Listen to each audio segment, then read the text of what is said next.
Well, here we are, ladies and gentlemen. This is going to be the last game of the group stage for the IWCI. Are you okay?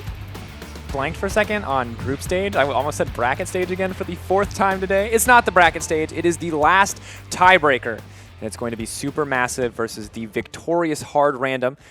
Clutching it out in that game versus INTZ. Insane final moments of that game. But as we kind of let that wash over us, as we kind of start to look past that, they now have to take down Supermassive, the other top team at this tournament, and the other top, I believe, region, and when it comes to international wildcards. I think that Hard Random are just looking at this like another notch in the belt. We just tore through Brazil. Turkey's next. Literally tore through them. I mean, that was insane. They were not only were they dominating the game, they made one of, I think, the hardest decisions you have to make in League of Legends, which is like The base split racing, second right? base race. Yeah. And they made it work for them. Rise, Trundle, ripping through the base, punishing INTZ for overstaying their welcome and their base. So working out, I think, absolutely fantastically for them. And as we look forward, it's a very different matchup, however, in terms of comparing INTZ to Supermassive. Very different teams. No longer there's much fear of Revolta. Now maybe a little bit more feel for Dumble Doge and the potential Elise support. Yep. So That's what it comes down to, is you have two very aggressive, hard-roaming supports. You have Licorice and Dumble Doge. Dumble Doge has shown quite a unique champion pool, pulling out his signature Elise support a couple of times over the course of the tournament. Meanwhile, Licorice is drawing mandatory Bard bans. We know that Dumble Doge can also play that champion. He did phenomenally in the last time we saw Supermassive play earlier this day. And so I expect it to either be permaban or a contested pick, but this comes down to bloodthirsty supports. I love it. It's everything I want from a final, everything in the support position. We've seen all the great junglers. Now we get to see the great supports, Licorice and Dumble Doge. Going head-to-head is going to be everything in this game, both of whom enjoy roaming immensely. Called Dumble Doge half jungler, half support, because he never seems to be in his lane, always seems to be up in the enemy's business. We'll have to see if Licorice can keep up with that, or maybe if Licorice forces Dumble Doge to stay in lane, the threat of a 2v1 engage kind of always present if he does decide to roam. The other big thing is the mechanical abilities of Kira and Naru facing off. Naru most recently played a phenomenal LeBlanc game, which is playing out of his mind, aggressive. Supermassive haven't... I mean, we talk about confidence and execution, and that's what Hard Random really seem to have in spades, that put them over the top, having them lead the standings for a majority of this tournament so far. But Supermassive coming back swinging, and they look in form, confident. Naru in particular, pulling out the LeBlanc pick. I expect that to be a very heated matchup because both these players are so mechanically gifted. Yeah, and once again, we have to be curious about how it's going to affect the pick ban phase when there's so much power in the mid lane on both sides. We've seen what Kira can do. We've seen the power of this Rise pick when it is left open for him. And now without Revolta in the picture, maybe the jungle bans fall off. Maybe we see more mid lane bans, more support bans, and we saw a beautiful composition and adaptation coming in for Hard Random today, but neither of these teams can have too much preparation for these games. They didn't know until the end of the day that they were going to have to play these tiebreakers, and so how do you really come in with that kind of strategy prepared? I mean, we didn't see any unique picks. Yeah, there was the Tom Kench, which isn't as popular as it once was. That's a good way to put it. Popular as it once was, but that composition's been around for a long time. We talked about it during the cast that SKT really made that comp famous at Worlds, not with that specific champions, but the specific execution of how kind of a global comp works. It really strengthened and compensated for Hard Random's maybe lackluster rotations, if you will. They're a much more 5v5 fight team, but they did manage to outsmart INTZ, especially in those last few seconds of a very pressure-oriented base race, so good job on them. But against the likes of Supermassive, it's more important that they're able to beat them 1v1 in the lanes because you have such a talented crew across the board on Supermassive, as well as outfight and then outsmart them. You literally have to beat them in every possible way if you want to beat them. You're not going to get away. Well, the thing is you're right. They're evenly matched in so many different areas that if they want to win, they are going to have to straight up outperform the opposition. It's no longer a matter of styles. Hey, we played our strengths, you played yours. They're both stylistically very similar in their strengths. Now it's a match of brute force and execution on both sides. Yeah, and that's what it comes down to. They're not afraid to skirmish, they're not afraid to 5v5 on either side, so it should be a very explosive, very bloody match. We talked about and set this up of the bloodthirsty supports, Icora and Dumble Doge facing off from each other, and I doubt that they're going to be the last two to get involved in the fight. I have a feeling this is going to turn or snowball very quickly into just like a chaos and bloodshed. And the thing about this game is that it can be very even. There's so often where we look at a game where two teams are evenly matched where we expect a very even early game. But I think what's much more likely is that this game is going to be incredibly explosive. Someone is either going to get too aggressive and get punished, or be just the right amount of aggressive, find an advantage, and continue to snowball it out of control. And for Supermassive, it's very possible when you have players like Naru and Perry like Lacrit looking to make those things happen, or rather Dumbledoge, sorry. But you do have Supermassive on your screen right now, so Thaldrin, I can never say their jungler's name. I'm so sorry. Stomach. Yeah, Stomage. Stomage. I don't think that's right. The accent on it, I'm not sure. It's no, because I distinctly remember figuring out how it's pronounced and going, it's not French, and here I am pronouncing it in the most French way possible. Stomage. Naru, Achu, and Dumbledoge. No, across the board, this team, they looked so incredible in their last game. I believe that they had one of the shortest game times and just rolled over LG. Yeah. Oh, yeah. Effortless. I mean, it was just super clean, calculated. Beautiful, They tried aggressive. to pick Twitch. Twitch got put in the ground. They picked the LeBlanc into the Ryze, so weren't afraid to give over a power pick like that. Yep. We saw Ryze work really well for Kira last game, so we'll see if Naru and friends or Supermassive have the same confidence going into this draft phase by letting the Ryze get through. It seems that we thought that a blueprint had been created in trying to slow down hard random because their champion pools, not that the champion pools are small, but they haven't been pushed very much over the course of this tournament. We saw the Graves, the Bard, Anivia banned a lot, Echo that time around in the last game, but PvP showing up massive on the Gragas. Icarit seems to play everything, not just Bard, even including the utility supports that he doesn't necessarily really like.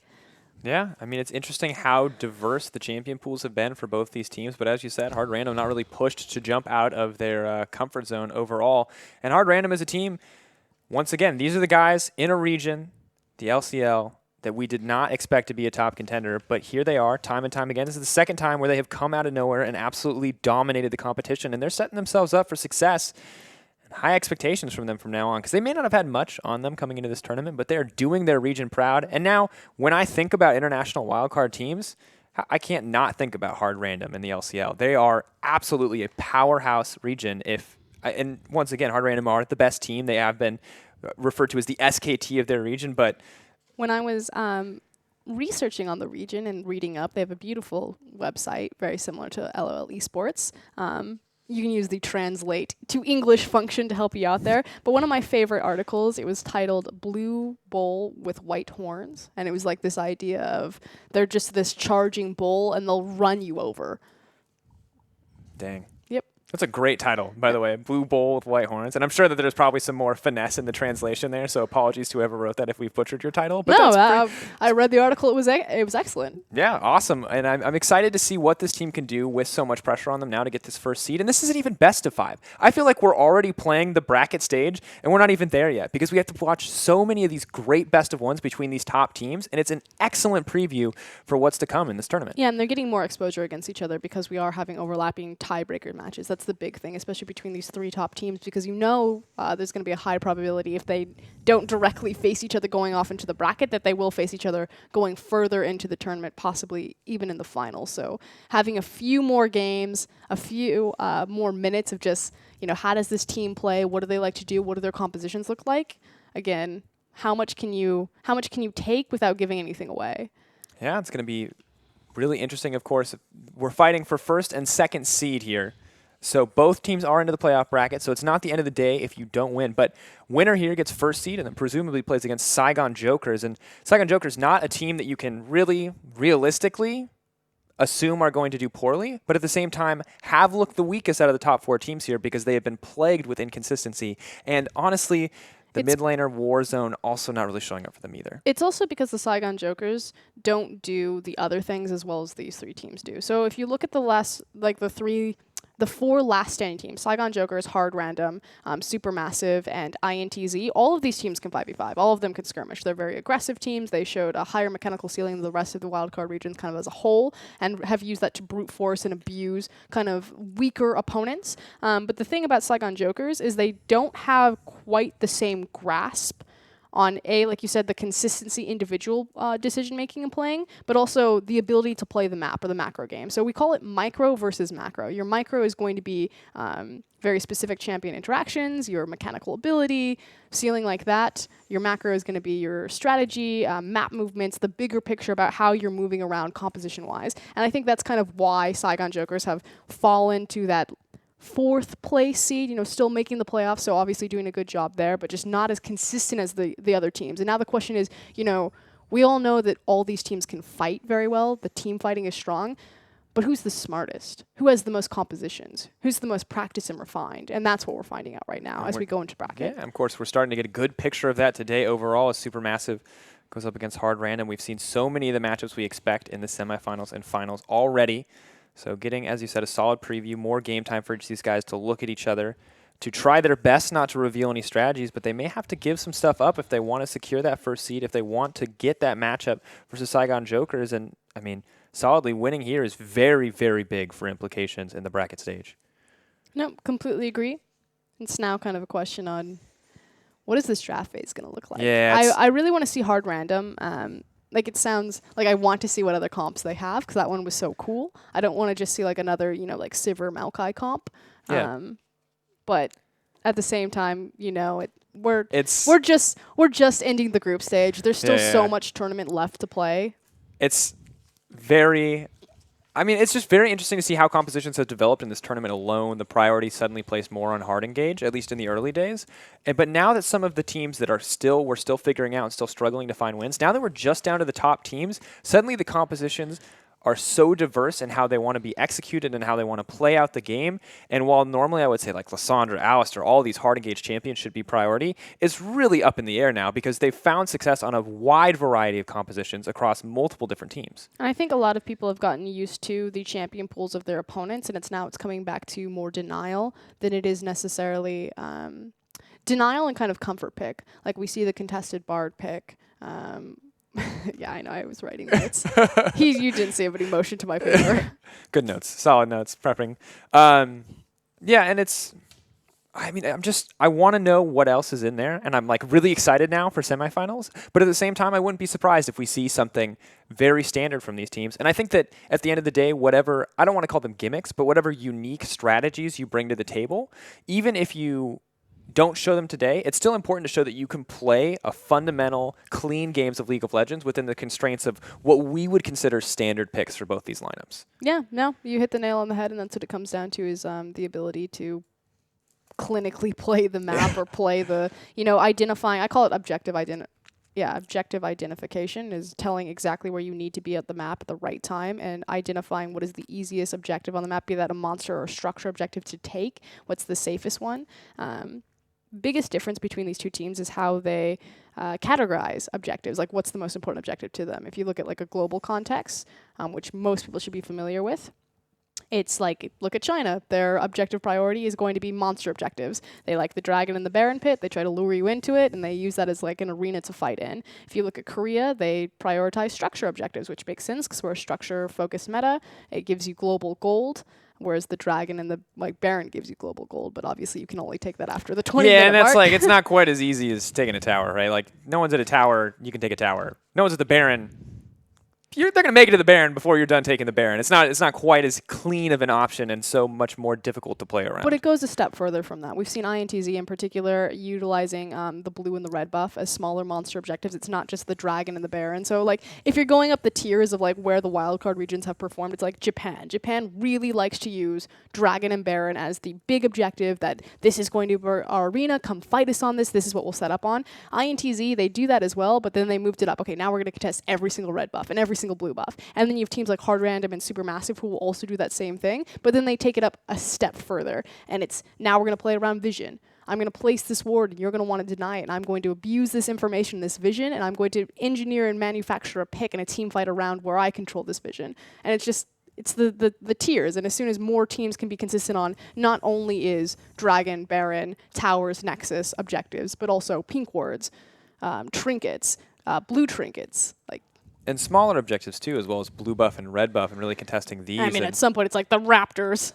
the chicken camp. And that's a lot of what we see even in this tournament when the junglers are getting aggressive. When we see these games that are all about the jungler, it is a matter of, I'm going to go kill this guy's Raptors. I have the advantage. I'm going to take this. I'm going to continue to grow this advantage because not only are you getting the Raptors for yourself, you're denying them for the opposition. And in the case of Graves, it could be huge because, as you said, consistently strong throughout the game. One of those very powerful picks in this IWCI meta and worldwide as well. And you can see the power there as he starts to fight over everything like it's an objective. And the big thing is not necessarily that Graves is always strong, although I do agree that he has a fair large portion of the game where he's strong. It's this idea that his strength, I know that to use the word consistent, but in context of like against Kindred, depending on RNG, depending on how many kills she gets, depending on how many marks she gets, her strength can ramp very quickly or ramp very slowly. Typically, if it's just like a very slow, controlled pace game, you're looking at about 17 to 18 minutes where you have stacked Devour, and then maybe another 5 to 10 minutes where you've got your marks and you're like really that late game Kindred that you expect.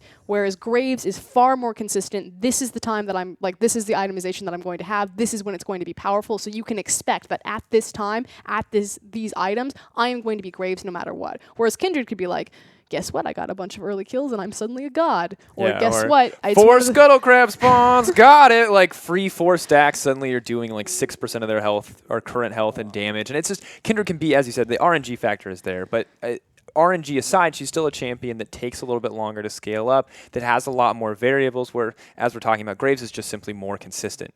Wherever the farm comes, wherever the gold comes from, he doesn't have to worry about stacks of any kind, whether it be Devour, whether it be that Mark of the Kindred passive. Graves is going to do the same amount of damage no matter what. And as you said, it's a pretty nice thing to have for a team that, you know, really can plan around when they want to fight then. It's also the counter of the burst damage that Graves will also have, as well as AoE splash damage. So again, if you think like Kindred's Lamb's Respite comes out, chances are multiple members on her team are probably going to be low health and she's trying to save them. Well, Graves is like, guess what? I'm just going to wait. You're all low health. I got AoE splash damage. Bam. Thanks for the triple. And the thing that we've started to see, too, is that teams are so much better now about playing around Kindred Ultimate that you're going to start seeing Graves throw out the end of the line so that the second detonation pops right as the Lamb's Respite goes down. We saw, I think, Day 2, we saw a beautiful use of Poppy Ultimate to knock 2 members of a team up and untargetable so that they would not get the health from the Kindred ult. So it's like, oh yeah, we'll take that Kindred health buff. Oh, you hit the ground, you're about to die? That's convenient. That's unfortunate. But we made it. We made it into draft phase, thank God. Supermassive Esports on the blue side, Hard Random on the red. This is the final game in the regular stage matches for here at IWCI. First seed on the line, Rise, Anivia, Trundle. Rat Bands coming out for Supermassive Esport, whereas Ezreal, Echo, so far the picks for Hard Random. I get it because they spelled rat. They do spell rat. I didn't. I was like, Twitch isn't banned. What are you talking about? Are you blind? I know it's been 6 games, but you need to calm down. I've only seen the rat once this tournament, and probably will never see him again, given the struggle that's... Leon Gaming was Saya. Saya, thank you. I tried to say Straya. The only reason I can really remember that one, because I like made little flashcards, is like Super Saiyan. I don't know why, but if people like he's one of the best players in the region, I was like, he's Super Saiyan. Got it. Nailed it. Gonna have to enter the hyperbolic time chamber there. Latin American regions. This is going quick and fast, though. Yeah, very much so. Maokai already going to be locked in for Supermassive. Huge priority on that top laner, but Poppy and Bard responded with on the other side for Hard Random. We said Bard was going to be a priority, but it makes it through the pick ban phase completely uncontested. That's terrifying. Graves also isn't being contested at all. In fact, it's Nidalee being looked at. My thing about Nidalee is she's one of the fastest jungler clear times in the game. I think that if you can play Nidalee, you always should. I know that everyone likes the Graves. Graves has been super powerful, but oh, never mind. The thing is, we haven't seen too many people who are comfortable playing the Nidalee, as the Lucian and the Graves will be the final lock-ins for Supermassive Esports. And if you're not, if you can't, you guys said it yourself. If you can play it, you should. And I don't know if we've seen that quite that level from Supermassive Esports yet, where they are comfortable busting out the Nidalee. That said, you have, I mean, frankly, just very standard picks from Supermassive. Obviously, with the Silver Band, they go for the Lucian, so looking for lane dominance. Graves works perfectly with Maokai, setting him up for lane dominance if he's in a 1v1, making the most of that twisted advance into the canister. On the other side, though, Hard Random, now looking at their own Nidalee. Definitely an option for them. We'll have to see Kindred, of course, available as well. Once again, the hallmark of this tournament has been that people have not, outside of Revolta, no one has been very comfortable playing the Nidalee. So it would not surprise me to see the Kindred locked in here. Kindred Callista now. Looks like it's going to be Nidalee. Callista as well. So the Nidalee, a lot of pressure on the PvP Stales to bust this one out, but he has the power in his hands now with this pick. Okay. The reason why I like Kindred and Callista is because your monster objective control is unreal. That said, Nidalee has an insanely fast clear time. Like you said, it's really only been Revolta that's been able to perform on this champion so far. We'll see if Stejos can turn it around, especially because he just came off a great Gragas performance, so probably following that momentum. Interesting to see how this one develops, because these are both junglers that like to fight, that like to get scrappy, but that can also farm up if they need to and still provide a relative impact. Nidalee's so effective at making those picks, at chasing down the team, but Graves, such a powerful team fighter overall. Final picks, though, coming in for Supermassive Esports as the Thresh and LeBlanc are picked up. Naru, liking the feel of that aggressive champ after his game earlier today, is going to pick it up for himself, and Dumbledoge wants a playmaking support. It may not be a Bard, but a Thresh may do just as well. I love how Dumbledoge is not backing down. He sees Licorice's Bard, he's like, you want a 2v2? You want to dance? Let's go. Picks Thresh. This is the exact matchup when these guys played in the regular stage, too. They did the same thing, the showdown. The Bard versus the Thresh. It's excellent. Pretty awesome. I'm excited. I'm actually really excited for this one. These guys are both incredible support players, big playmakers. You just have to wonder which one is going to find the opportunity to make a bigger impact. Kalista Bard versus Lucian Thresh. Oh, the Gangplank. Ooh, maybe a bold call here from Hard Random. It's been a while since we've seen a Gangplank in this tournament, but Kira is going to take that one into the mid lane versus LeBlanc.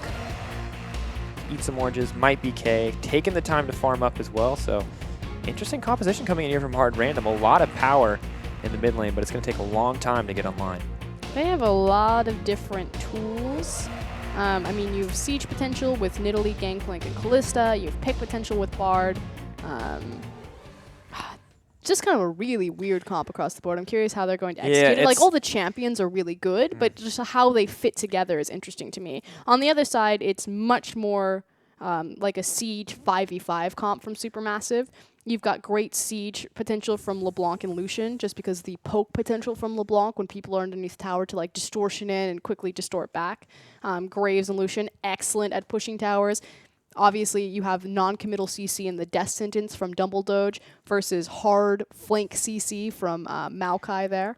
And we've seen the strength of these kind of champions in pick scenarios as well on the side of Supermassive. You've got the Thresh, potential hook in the jungle, Flay in the jungle, any kind of opportunity to make those picks. You've got the damage from the Graves and the LeBlanc to follow it up. So a lot of raw power here.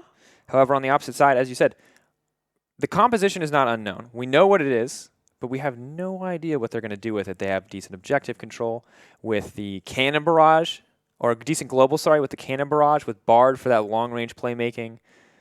They have a bit of everything. They have disengage with the Poppy. They have disengage with the Fates Call. They have engage with the Poppy, engage with the Fates Call. They've got damage with the Gangplank. They got AoE. I mean, you're right. It's a bit of everything.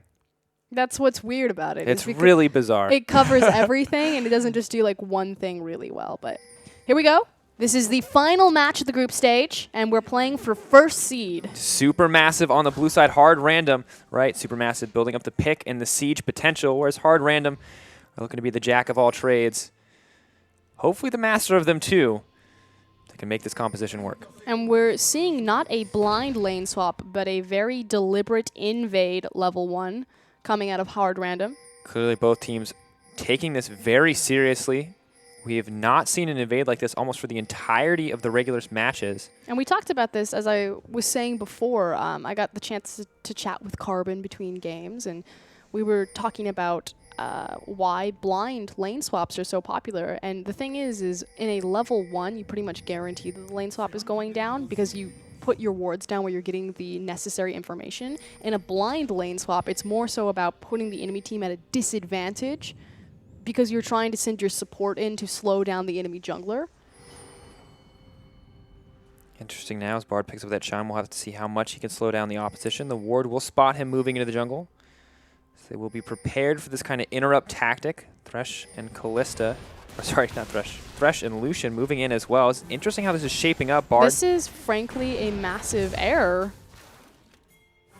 See if they're going to do anything about it. So why this is an error from Supermassive as well as from Hard Random is that the junglers are starting on their weak side. Again, we know for a fact the lane swap is going in, and we know for a fact that everyone has information about where everyone's starting because the deep level 1 wards went down in the jungle as opposed to a fan in the river. So you cannot start on your weak side because they'll just invade you. They're not invading to check for information. They're invading because they know exactly where you're starting and they're setting up a trap. So in return, it forces a flash out of Stehos. Yeah, pretty massive misplay there overall. Slows down the jungle timing of Thaldrun and Stomaj as well. It's almost like both the teams had forgotten how to play with a level 1 invade and just started weak side because previously in a blind lane swap you could.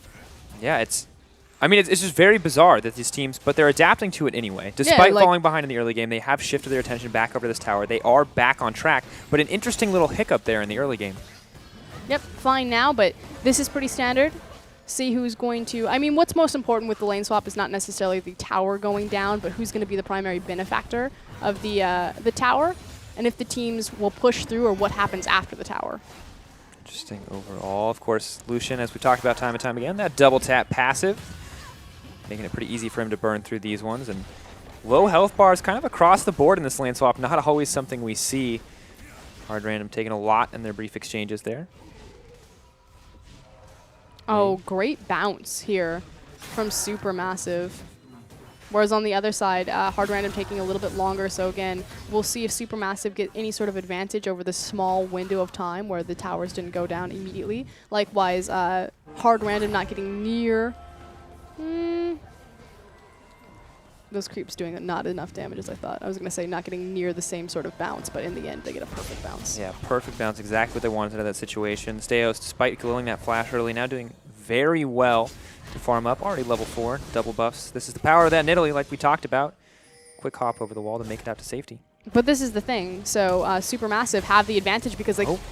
Dumbledore, this is what we want. There goes the Ignite. Here could come Primera Sangre. It's going to be the blood of the cat. It's going to start the game off. This sounds so basic, but literally the fact that they got the tower earlier on the bottom, I was talking about that small window of time where Hard Random had fallen behind. Supermassive just executed on it. That tiny 5 to 10 seconds allows the bot lane to get in position faster, to find Stehos and kill him for first blood, and trade over double buff. Exactly where they want to be, too, especially with the Chu itemizing coal. It pretty much cancels out any disadvantage you get from buying that item early on and can't be hurting whatsoever at this stage of the game. Is farm even there, but the kill going to Lucian is a pretty big boon and slows down Nidalee immensely. Great play from Dumbledore and a Chu. See what they're able to do with this double buff is we now have the gentleman's agreement to continue to pushing these side lanes. That said, it is a two-person push down here as Smurf is running up the lane versus a 3-man push up top. So again, Supermassive going to have the edge and taking this tower down earlier. We'll have to see if they can make another use of that small window. Of course, double buffs for the Lucian, going to make it even easier to burn through that turret. Steos actually going to start this dragon, hopefully maybe trying to get a little bit of the advantage back that he lost from giving up that first blood. Won't be too relevant now, but of course the advantage will scale as they push further into the game. Once again, Smurf trying to bounce the wave here. He's got his bot lane hovering underneath him. And because there's no response, since Hard Random have decided to commit onto the dragon objective, they will be able to get this wave underneath the tower, possibly some chip damage. Hard Random now pulling the trigger for the recall. Not going to get the tower, though, yet. So they reset the wave, and now they're going to move back down into Rift Herald. Nope.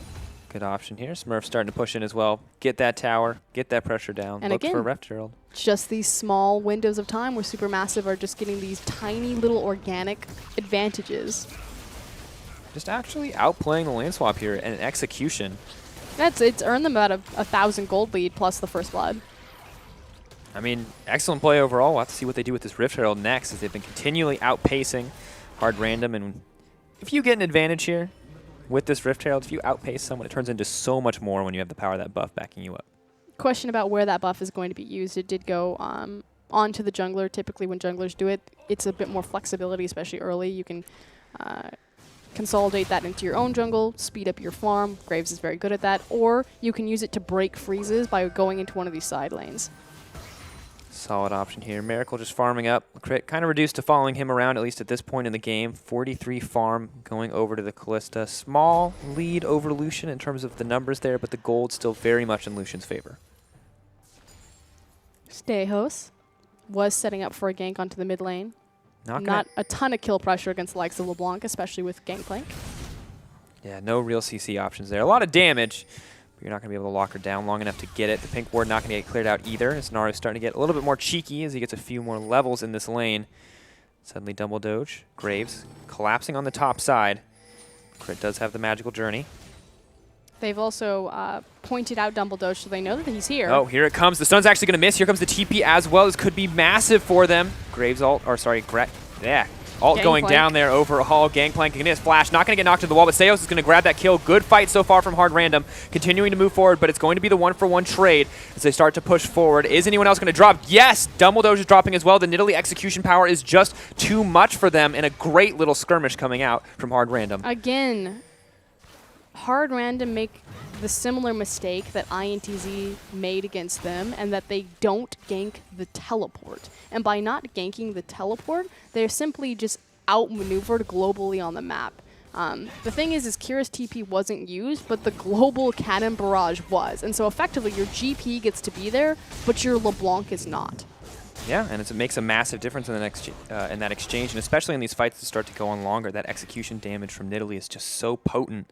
And now, got behind in the early game, right? Dies. Definitely not what you want to see. Has to blow Flash early on, but suddenly we're back in the game. It's 2-1-1, 41 CS to 23. The Nidalee is getting bigger by the moment. Teams, just keep ganking the dual lane when TP is up, and then getting punished. Good job on Hard Random, though. Yeah, great opportunity to turn it around there as the gold is now in their favor. Relatively evened out, essentially. Crit feeling pretty confident here as they move in the bottom side. They're pinging out onto the Lucian. Magical Journey up and available. They're not going to take this. I think they've learned from their earlier mistakes. Thresh moving down to make sure the Lucian will stay safe. Rest of the map relatively balanced overall. We start to push forward here. I'll have to see if there's going to be any result there on the bottom side of the map. When we get a sec to look back into the game. In the meantime, Lucian just going to make it safely. Lantern going to be used to save him from there, and Nidalee not going to take the time to pressure out. Instead, takes her advantage, moves to the mid lane, clears out that pink ward that she spotted earlier but was unable to deal with. Checking quickly in on itemization, the primary benefactor of all of those kills did go in the hands of Stay Host, like you were talking about, that Nidalee having the Tracker's Knife as well as the Runic Echoes. Other benefactor was Kira, sitting with 100% kill participation right now, 3 assists off of that massive cannon barrage. It's exactly where you want to be. Sheen already coming out, making it that much easier to trade, and it's going to take a long time for him to get running, but it's going to make it that much easier. Miracle. You don't have to take the magical journey. He wanted it. Yeah. It's not so magical when there's a barrage of bullets following you through, but a lot of damage going down there. Miracle on the backside. Potentially looking for a play. Good play. Moving forward. Dumbledore taking so much damage. Cannon barrage coming in as well. Stayhouse backing off. Their TP being used to back them up. It's going to get canceled out. Dumbledore played that so well mechanically, making sure that when Lucian took the Lantern, that he actually stepped forward so he wouldn't be right next to his AD carry and give Bard a free Cosmic Binding, and then continue to outplay that with the Flay on the Nidalee pounce, and then into a beautiful flash. Excellent maneuvers overall. Naru and Kira continuing to fight each other, both looking for the kill opportunity as Steos and Stomaj are in a similar boat. So much blood going down in this game. Is that... Sometimes I forget it's a LeBlanc. Thought that spear was going to hit. Thought that would be the end of Naru, but he just wiggles his way on out of that one. I prefer hops. I like the wiggle. I know it's a hop. Kind of a leap more than anything. It's pretty long range. Nidalee hops. That's my in-depth analysis on the distance of jumps and the appropriate terminology for you. It was nice, but we do have resources moving because Naru has been shipped down so low health. Well, I was going to say we did have Hard Random kind of moving together into this mid lane, but it looks like Liquorit is actually going to join his AD carry. Yep. Opting to back off here, get a few more stacks on that Sightstone. Upgrade to that Frost Fang. No major items coming out for the supports yet. Stay Host and Smurf clearing out the vision here. Continuing to funnel farm into that Nidalee 58 to 44 as we check in on that jungle matchup. Big thing is itemization right now. Lucian just sitting on the BF sword, while as Miracle has the completed Hurricane. So Callista is actually fairly relevant in a 5v5 right now in terms of her AoE damage. Looking for that Blade of the Rune King next, surely. Yep. a little bit behind in the farm, of course, in addition to Lucian having coal, so not quite where she wants to be, but still approaching that 2-item power spike that we always love to talk about. The Blade of the Rune King. Runeance, just so potent and powerful in team fights. Has to be careful, though. Moving forward, trying to pick fights at that point. We've already seen so many teams throw away advantages on poor fights as Achu and Stomage move onto the bottom side of the map. Dragon is live. They do have the option to take this one or try to start this one up if they want. I don't think they want it, simply because Gangplank. Oh. Good flash. Good flash from Achu, but they do in the end get the flash for themselves, so pretty solid advantage over there. Hard. Taunting in the face of the opposition. That's 2 ultimates, Fate's Call as well as the Tempered Fate, right before a dragon fight. And yes, you did trade it for Lucian Flash, which is always going to be a big deal, but he's fairly self-sufficient with his Relentless Pursuit anyway. But I actually think that this is a bit of a missed opportunity for Supermassive to not pull the trigger on the dragon, simply because, again, 2 big ultimates are down. Yeah, of course, really a smaller, much smaller window to punish on the side of Supermassive, but there is a punish option open for them if they look for this fight. They're turning their attention there. Still a lot of time left on those cooldowns for the Bard and the Callista. Now moving into mid lane instead, I guess using this opportunity to try to push in. This is the siege pressure we talked about, the fear of LeBlanc diving. Gangplank pretty comfortable to neutralize that with the Cannon Barrage. It's fine as long as they're willing to push some sort of objective, knowing that they can look for a 5v5 right now. Again, I would have preferred it be the dragon, but still trying to fight against a dragon against a GP is a little bit risky. Yeah, you don't really want to put yourself in a box that is the exact size of the Gangplank ultimate. I feel like that's a little bit too easy of an indicator for him. It's an opportunity to fight there. Sidestep on the chains. Shooting bullets. Not going to hurt the witch in the mid lane.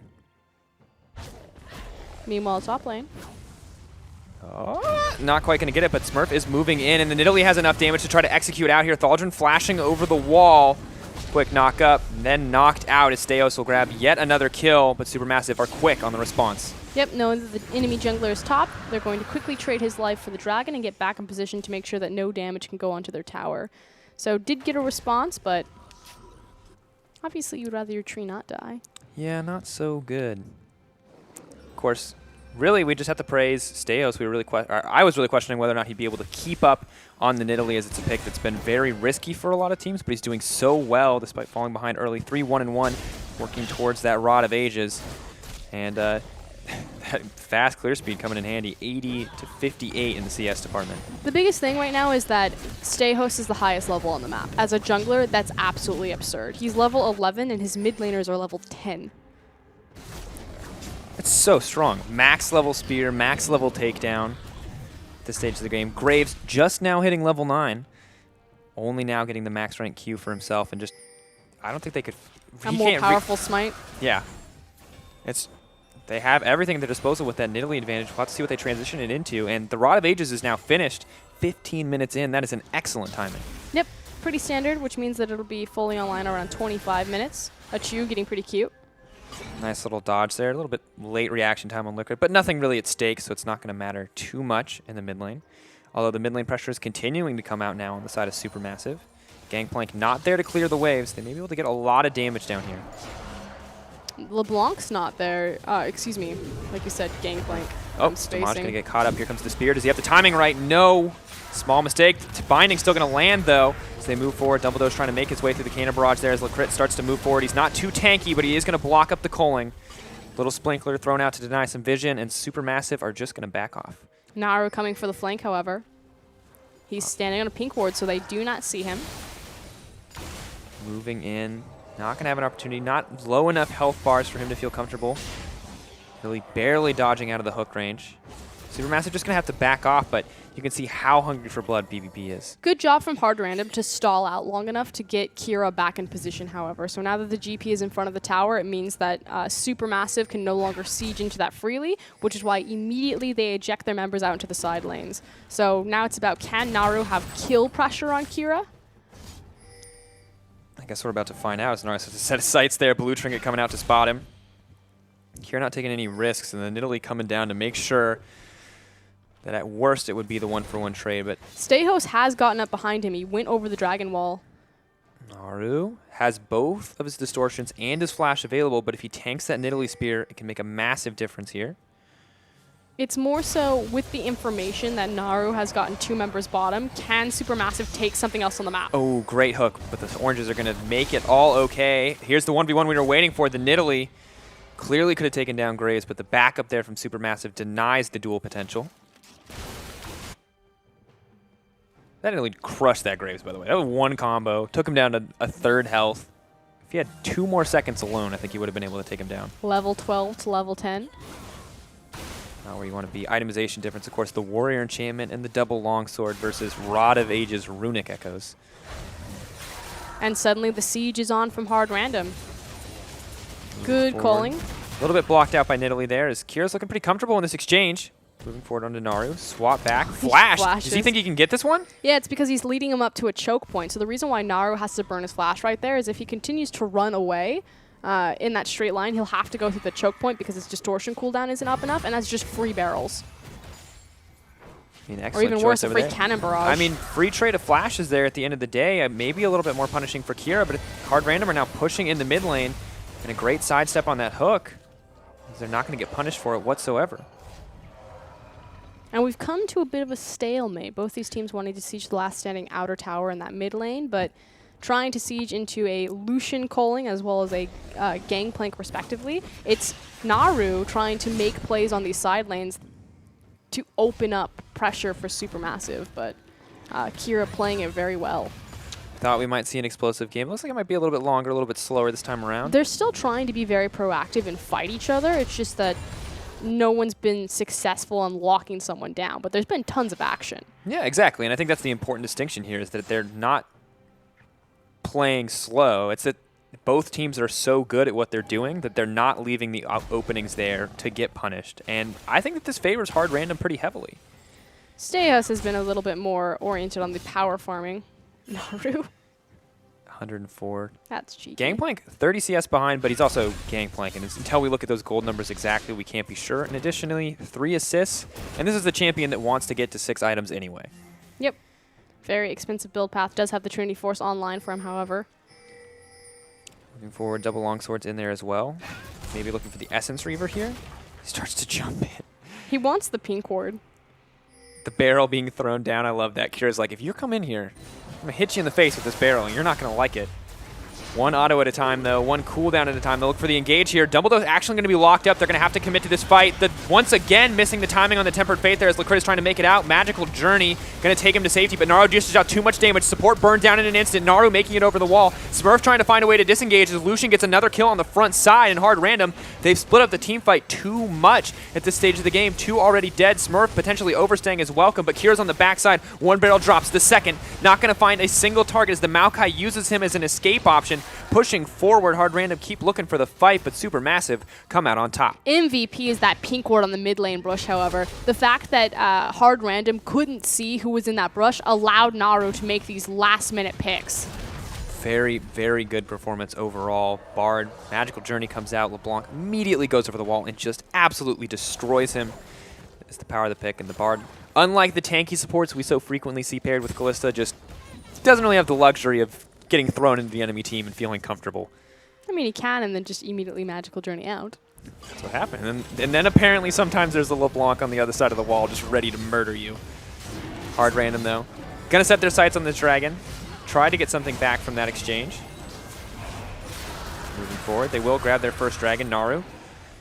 Starting to hurt pretty bad. Morel Nomicon, as well as the pieces for a death cap already coming out.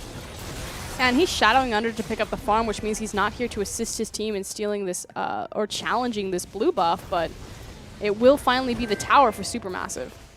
Grab this one down. It was a long, slow take, but they finally are able to get this one 35.9 to 35.0. So almost the 1K gold lead, but we're 20 minutes in, so that's not really a massive difference anymore. An issue that Hard Random's composition will run into is their hard engage. So without the Tempered Fate or the Cosmic Binding, they pretty much have 0 form of hard engage other than like a Fate's Call or a Heroic Charge. Yeah, very limited in what they can do. A lot of theoretical options, but everyone seems to require a lot of setup. Collateral damage there. I guess they're trying to find the kill on Akira. He's barely making it out. Just a sliver of health It is going to force him back, though, and make it that much easier if Supermassive want to put some damage down on this tower. And that's the big victory here. Not necessarily picking up the kill, although that's always going to be nice. It's chipping away at this Gangplank and removing the wave clear from the map. Here comes the cannon barrage, though, because Gangplank never really runs out of wave clear, does he? As he does manage to clear that one out, but that is a major cooldown burned. So very smart proactive play coming here from Supermassive to try to shut that one down. TP coming in onto Thaldrn. A good option to try to go in on this one. They're trying to find a greater advantage. They've cleared the wave on the bottom side, but Hard Random are already pushing in, so can they find this kill quickly enough? Thaldrn just takes so long to kill. They're spamming spells. It's healing him up. He will eventually drop to Kira, and they're doing their best on the bottom side to save the tower. Supermassive are ready to punish. Naru could be in trouble, but at the end of the day, it's a tower for a kill in this game. Yeah, it was a good call. I'm going to give it to Supermassive because effectively you're giving a gold bounty to 2 members on Hard Random versus a global gold bounty on the structure to all members of Supermassive. I would gladly trade my top laner's life for a free objective as well as the teleport summoner out of Kira. Yeah, I think kind of questionable decision-making coming in from Hard Random there. The huge priority on Maokai costing them so much. They might be able to turn it into a second tower, though, as the Maokai still has yet to respond. They got nothing. Double distortion. Huge damage, though. Culling coming out. The Nidalee could theory be locked down here. That's so much damage, but the stun will come out as well, and the Cosmic Binding and force the fight to stop. But they just did huge damage to the enemy jungler. Continuing to push up mid, could even theoretically walk towards Baron and start commanding vision of that area. Definitely an opening there. Definitely an opportunity. Double dodge, though. Maybe looking for the hook over the wall. Game of inches here as the Crypt barely dodges that one. Now setting their sights in the tier 2 tower, but the Gangplank, pretty decent wave killer options. Triple barrel coming out. Naru getting very aggressive, is getting hit up. He will pull back on that one, but Seos is going to get locked up. He's so squishy. He's so vulnerable, but Smurf is there to disengage and make sure the fight doesn't happen. He knocks up 3. This is the opportunity to go in. Gangplank double barrel is going to hit. Dumbledore taking so much damage, but Thaldrn is the front line they need. Bard, Tempered Fate, what a god. He finds 2. Can he get more? That's the kill going down. Grabbing the Maokai as well. Beautiful fight from Hard Random. You cannot let Licrit get barred. This guy CC'd locked 2 primary members for about 5 seconds. He nails them with the Tempered Fate, comes in, immediately finds, I believe it was a Cosmic Binding into, like, Fate's Call into Tempered Fate into Cosmic Binding. Yeah, Smurf, okay, as we move in here, maybe looking at another fight, but beautiful fight at the end of the day. We'll have to see. Hard Random potentially denied Baron here, maybe just a gold advantage, but it's a pretty big gold advantage at that. Does even the game back up. Smurf, hungry for blood. He just keeps going onto this Graves. He may have overstayed his welcome, though. Callista as well. Shut down. Got him. Well, interesting exchange there. Still actually gold in favor of Supermassive, but very, very good team fighting coming in from Hard Random. This is where they like to thrive. Again, Licrit really leading the charge. Likewise, the online Gangplank, if he hits those massive barrels, if he finds the cannon barrage, is going to assist there. But Licrit, this guy. It's so great. Poppy comes in, hits up 3 members with the hammer. The other 2 members immediately after Fate's that call in, get Tempered Fated. into the Tempered Fate, into a Cosmic Binding. Yeah, it's just incredibly oppressive team fighting. And we said that this team was kind of the jack of all trades, master of none. If you group up like that, if you let Bard and Poppy get those in kind of engages, master of everything. They'll just shut you down. It's a very eclectic team comp. You got like some poke, you got some siege, you got some hard engage, pick. Listen, I got a strat here. We're going to throw you in, you're going to knock him up, I'm going to knock him up, we're going to make him gold, and then everyone's going to die. And I'm going to throw spears. I'm going to throw spears. I'm going to shoot a barrel. The Gangplank strategies. He now moves his sights onto Thaldrn, does an absurd amount of damage, actually. Thaldrn really can't duel this out, but it's going to take so long to secure this kill. And suddenly, a Chu is there. No! Kira overstaying his welcome. The Colon giving him everything he needed to close that out. Okay, Thaldrn, I don't get to talk about you, but that was awesome. Not only did you kill at least 1 barrel that we saw while the camera switched over to Lucian to make sure that he couldn't get a barrel proc on you, but you used your Twisted Advance to dodge the 2nd barrel, as well as lock up for your incoming AD carry. Well played, sir. Very good. Always, curious to see which one of the top laners is going to come in for Supermassive, whether it's Fabulous or Thaldrn. But Thaldrn, honestly, playing fabulously as well, so don't even really have to decide. He killed the barrel, and then he dodged another one. That's such a huge that's the thing I love about new Gangplank, right? Is that if you're really good dueling a Gangplank, that man's never hitting a barrel. It's great. Oh, moving in, Steos, taking some damage. Naru hungry for blood here. They realize, oh, deep teleport. Moving in, looking for the TP on the backside. There's the hook. They're getting landed up. The box goes down as well. Cannon Barrage comes down. Achu exhausted and not looking comfortable whatsoever. Thaldron is so tanky, but suddenly he's the only member on the front line. Gray's looking for an opportunity. This is the most split up fight we've seen all game. Suddenly Smurf is alone. It's the 1v3, and he's going to start to get burned down. He will drop, but as will Dumbledoge. Stamaj looking to get aggressive here. Kira running away with as much movement speed as he can manage. Good, just push mid. Just push mid. Okay, Dumbledoge, mad props. I just completed our complimented Thaldron. Now it's your turn. 4 members tried to exit out of a magical journey, hits Flay on multiple members, lays down the box, and delays Hard Random from exiting that team fight. The reason why Supermassive didn't immediately collapse on them is because they were waiting for the cannon barrage to end, so they just stood on the outskirts. This gives Supermassive the numbers advantage as well as the inner track onto this mid-tier tower. Oh, huge opportunities here, though. Is going to dodge out. Tempered Fate there. Massive thing to dodge there on the side for Achu. But good exchange overall. Half that turret's health down. One more mistake from Hard Random could finally break the inhibitor line. It's right now Supermassive just ripping Hard Random around the map, and Hard Random struggling to keep up and to continue to be very reactionary and very skirmish-based. Yeah, I mean, it's going to be tough for them. They burned so much in that last fight. And despite all their best efforts, they're now 2K gold behind. Dragon on the table. It will be the 3rd for Hard Random as the Colon comes out just to lay a little bit of poke down to Smurf. Got an 1/8 of his health taken out there. Nothing significant quite yet. The cannon barrage is just about to come out there for Kira. Maybe looking for a flank. Naru hiding in the back line. That's why Supermassive do not want to fight this dragon. There's no reason to stack up in such a small area against the barrels, against the cannon barrage. Instead, get the superior position on top and mid lane with your creep waves. Looking to posture that way. A massive creep wave on top side, as you said. So giving up a lot here to try to contest this dragon, but Hard Random just want to fight. Here looking forward. Tempered Fate goes down, saving the Poppy that we're not currently watching because the dragon has dropped in their favor. Smurf gets the knock into the wall. Dumbledoge burned down immediately. This is a great fight for Hard Random. Whatever they gave up on the top side for CC, they have made back with that kill and that dragon. It looked so clever from Supermassive, but they just don't quite execute to the fullest extent. If they had just gone mid, just sacrifice the dragon, go for the inhib tower. Oh, Spear coming out. Naru going to sidestep. They're not going to catch that LeBlanc, but they get everything that they wanted. And you're right, just excellent execution coming in from Hard Random. And fear of pulling the trigger has been an issue for so many teams in IWCI. But looks like Gangplank and the rest of the Hard Random not having that problem. The barrel. Got him, got him, got him. Good flash out of Kira, takes himself to safety. But that LeBlanc damage is just getting scarier and scarier. Kira may need some resistances sooner. That's why he opted into the Merc Treads as the Gangplank, despite the fact that he has the Citrus Fruit. So it's just about the MR against the LeBlanc. Watching this game now, of course. Wondering what the next move is for both these teams. Vision getting laid down on both sides. Baron potentially contested. Or the objective might be Nidalee. Hook is going to miss, however. Naru hungry for blood as they start to push forward. Crit suddenly in trouble. Steos getting pulled out. Fate's Call going down as well. That's the Nidalee drop. This could be a massive moment. They're not able to turn it around. Great flash coming in from the Lucian. Double lock up there. And here comes the tree. Clean kill pick up. TP on the back side. Is he going to go through with it? It looks like he is. Poppy, potentially questionable. Tempered Fate not hitting anyone as they move forward. Disengage on the Maokai. Hard Random burning so many cooldowns for nothing, and still a 1-member advantage in the favor of Supermassive. Continue to push up mid lane. You have a creep wave. It's a little bit deep behind you, but... You had a single low health cannon creep, and the flash comes out as well. A miracle. Not going to get hit the chain. Zoned away from this tower for a brief moment, and that may be all it takes. They're not afraid to tank this one. It gets so much bonus resistances. Oh no, Naru overstayed the welcome. Great knock into the wall there. Smurf punishes the mid laner, just a small overextension, and everything starts to turn. Just some miscommunication, the fact that they split their damage. If they had all just decided to commit to the tower, it would have gone down, but splitting focus. Are we zoning them off the tower? Am I hitting this guy? Am I hitting tower? What's going on? Where am I?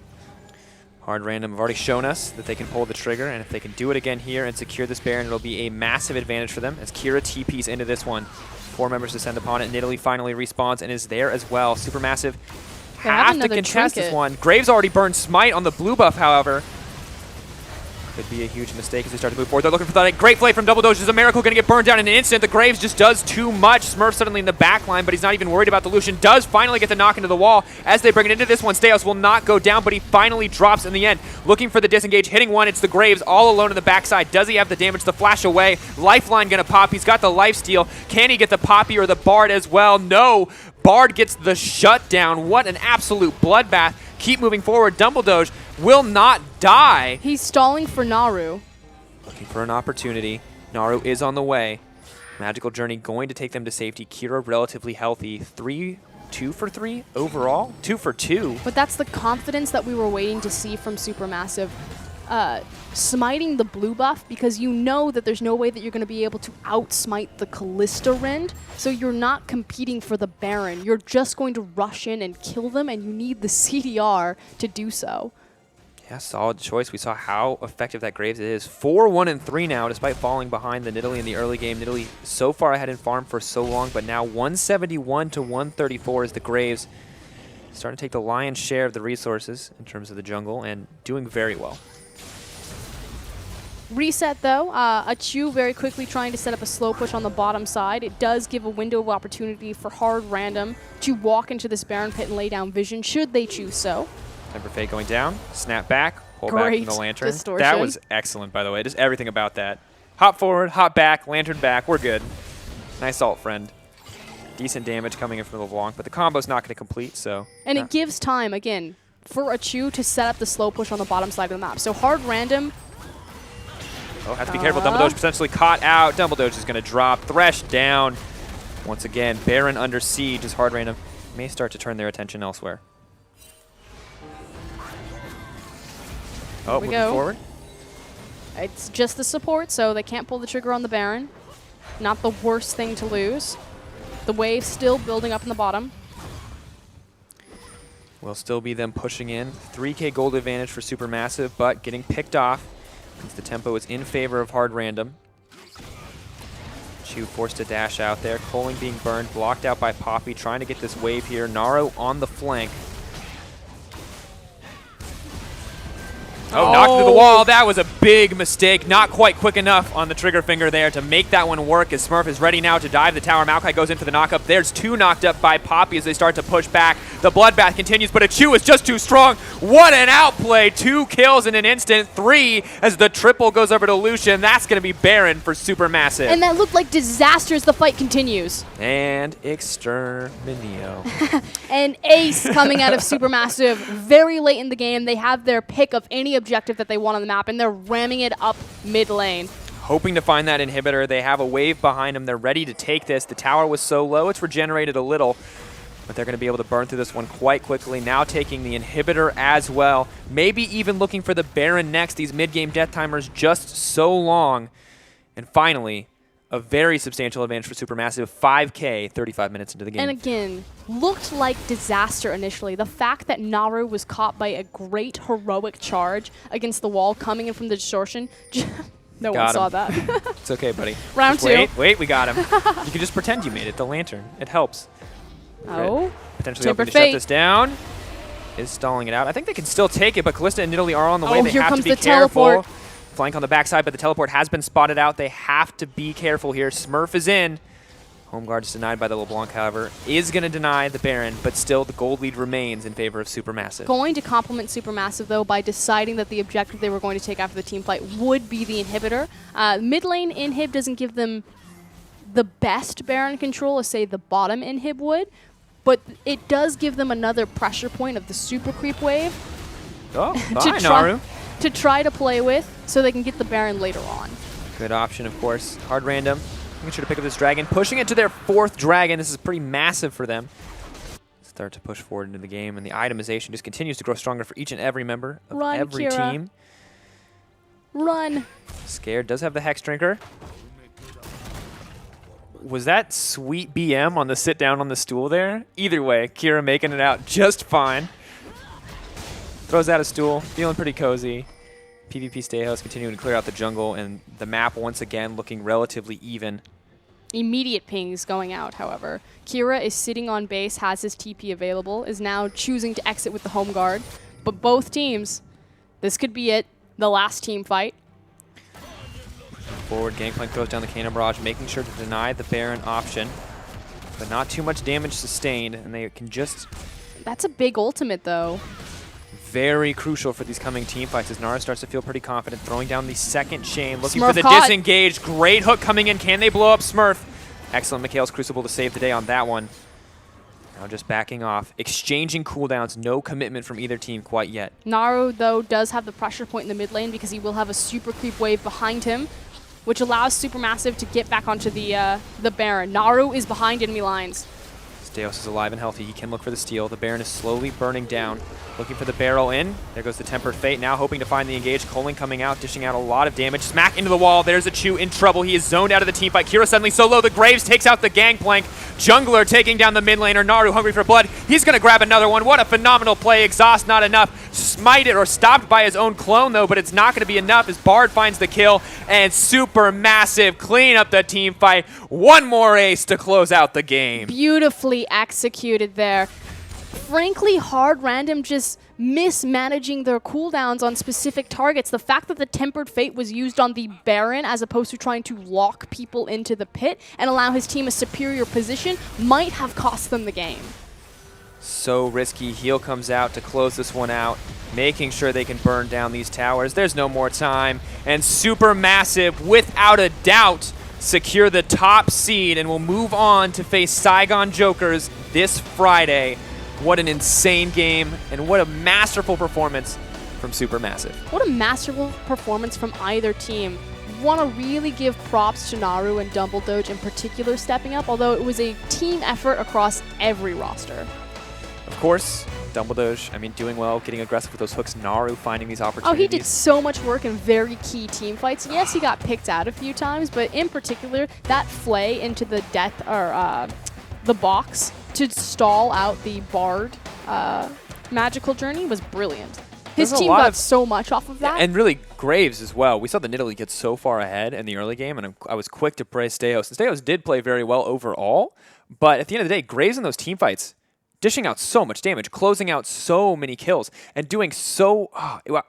I'm just stunned at how well they were able to team fight and how confident they were in picking their targets on the side of Supermassive. No, yeah, I completely agree. They went head-to-head with Hard Random, who looked like they got the edge in a couple of those team fights. It looked like another scenario, like, okay, someone's going to have to outsmart the team because you simply can't outfight them. But Naru, Dumbledoge, Graves in the end, I'm totally spacing their jungler's name, but they came up spades. Of course, looking forward, we now have the bracket stage ahead of us. We'll be starting it tomorrow, and you can see semifinal number 1 is going to be INTZ versus Hard Random here. Intense matchup, the first best of 5 that these guys have played against each other, and something that we can definitely look forward to. Hard Random falling a little bit flat here, but did absolutely dominate INTZ just one match ago. Not dominate. It was an insanely close game. Yeah, you're right. Insanely close. Well, it came down to a base race. They did have a significant advantage leading up to that. That was a 6-0-5 but trundle. No one can ever say that they got dominated when it comes down to a base race. If you're like, oh man, I just dominated you that game, and it was like, in a base race? No, you didn't. We were trading objectives. Fair. Made better decisions. They did make and executed much better. That is absolutely fair to say. Hard Random made the superior call in a high pressure situation. They were out team fighting INTZ. That is completely fair. But INTZ also in that game did come into a gold deficit and were able to compensate for it, at least for a small margin there. So that is sure to be an explosive matchup, a very close matchup, and I cannot wait to see these teams in the best of format. Yeah, very excited to see that one. And of course, our 1st and 4th seed will also move on to play on Friday. That's going to be the Saigon Jokers versus Supermassive. So this one, Supermassive looking nearly unstoppable, but the Saigon Jokers have shown that they can adapt and that they can fight well, and that if you give, like any of these top teams, if you give them an advantage, they can absolutely snowball the game. Yep.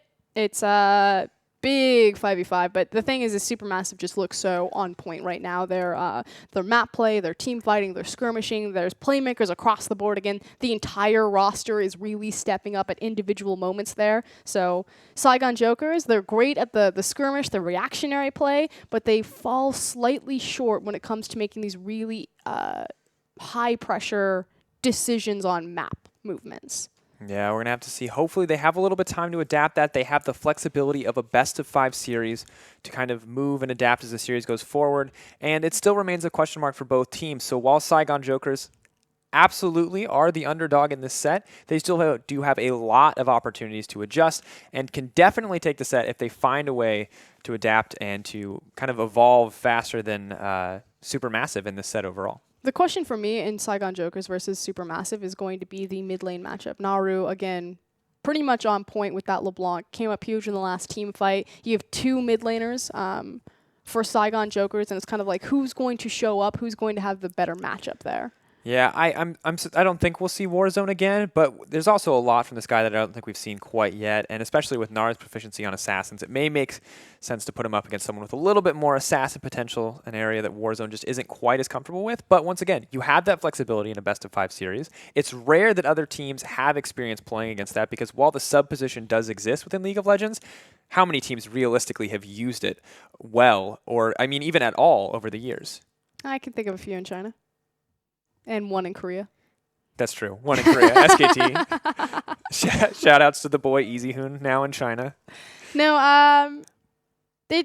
I feel like we got really good matchups. Obviously, most people are going to be looking towards INTZ versus Hard Random just because it's been so close that it can go either way. I'm not going to count the Saigon Jokers out quite yet. They have a ton of experience, again, coming from the GPL and being in so close geographically to the LMS regions and getting partners there. Likewise, Supermassive on the Turkish server, having such close geographic proximity to the EU West server and also getting to scrim. I know the Turkish teams scrim like EU LCS teams, so that to me is also very interesting. Is how have the what's what I'm looking for? Big Brother regions next to them definitely influenced their play. The high-skilled practice opponent, potentially that kind of Big Brother example. But of course, from myself, from everyone at the broadcast, thank you so much for watching the final day of the regular stage here at the IWCI. Of course, tomorrow we will be back. It will be Hard Random versus INTZ Esports for a best-of-5, decide who will face or who will make it to the final. We'll see you guys tomorrow.